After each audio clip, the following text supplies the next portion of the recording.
In this new age of digital natives within the school system, designing the correct classroom environment comes in many variations encompassing a range of emerging information and communication technology pedagogies. First of all, the precedent of having the teacher at the front of the classroom with all the students in rows in the front of a white/blackboard, with students copying down notes with a pencil and paper, are now becoming obsolete. This new generation of digital natives requires a 21st century approach to learning, which encompasses internet, networking, multitasking, and a classroom that's flexible enough to evolve with the introductions of newer technologies.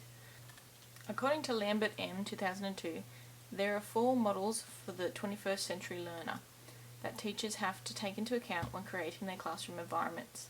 They are the collaborator, who networks with people throughout the world and collaborates different ideas through the use of multiple technologies.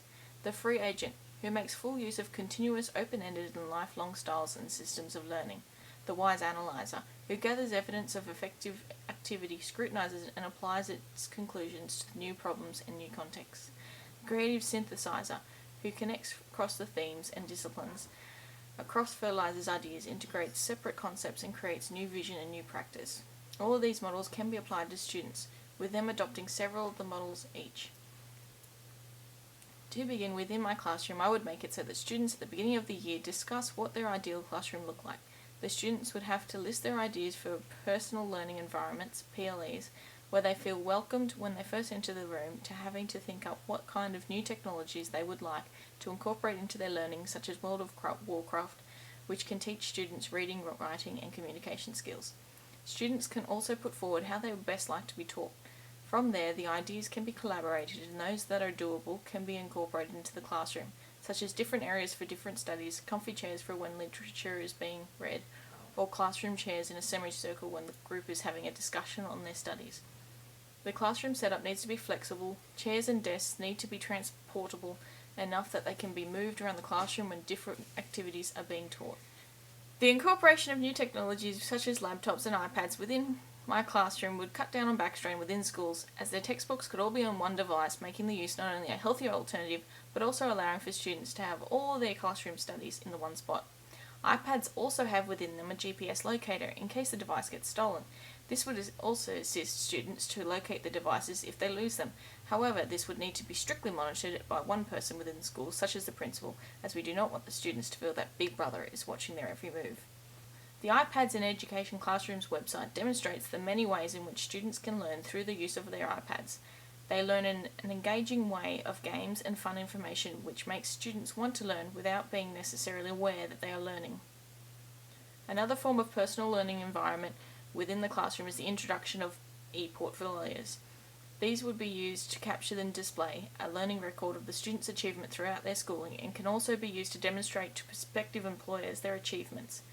Ambrami and Barrett in 2005 wrote that e-portfolios could be utilised to supply evidence of the student's learning and development, showcase professional competencies, and to prepare them for lifelong learning processes. I would set up a classroom blog to allow for the students to communicate with the teacher and each other in an environment where they can ask questions of the teacher and each other that they may have not had time to ask during class, or ideas that have thought of after class. This is a great new ICT in which students can share their opinions openly while having to practice their writing and communication skills. Students should be taught the STAR cyber citizenship morals for the internet use and communication. These are S for support others when they need it, T for take care with your talk and use appropriate words, A for always ensure that you never reveal your personal details online, and R for respect others and their property and always be kind and considerate. These ethical rules set up by the New South Wales Department of Education Digital Citizenship website allow students to think before they act or write, hopefully cutting down on cyberbullying, which is becoming more and more prevalent in today's society of Facebook, Twitter and MySpace.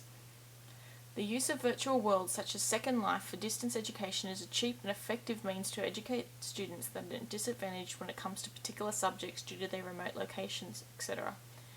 Within Second Life, students get to express themselves through both communication and through their avatar's appearance. Students can make their avatars pretty much anything they can imagine. Second Life also allows the teacher to take the students to different virtual worlds where they can visit places around the world such as the Pyramids of Egypt, the Museum of Natural History, and many more. All of these are examples of Web 2.0 technologies, where students can interact and collaborate between each other in an active way through sites such as Facebook, Twitter, MySpace, Second Life and blogs, etc., instead of being just inactive users of the internet. These ICT technologies are some fantastic concepts for the classroom dynamic. However, we also need to take into account any students within the cohort who have any disabilities. For instance, if a student has ADHD, it is suggested that the classroom is restrictive of colours and distracting materials. This can be a problem, as when students have been asked what they would like in their classroom to look like in the YouTube video Learning Spaces Living Places, the students have indicated that they would like bright colours that are inviting and contribute to a positive environment, as well as having some greenery within their classroom. When it comes to students that need special attention in certain areas, not all of these options are viable. This is why it is good to wait to get all your students' opinions at the beginning of the year, as you can determine if the students will cope with different stimuli within the classroom, and the students get to say in what their classroom looks like while learning to consider the needs of their peers as well as their own. In the end, the bringing together of pedagogies, information and communication technologies and different learning spaces within the school system allows for students to develop the constructivism, as they learn to glean knowledge from all these sources and add to the knowledge they have already obtained from their life skills and experiences. This creates students that are developed in their metacognition, allowing them to succeed in the outside workforce where the use of the most recent technological breakthroughs is essential. Digital citizens will lead the world into a new age of technological-based workforces. Thank you.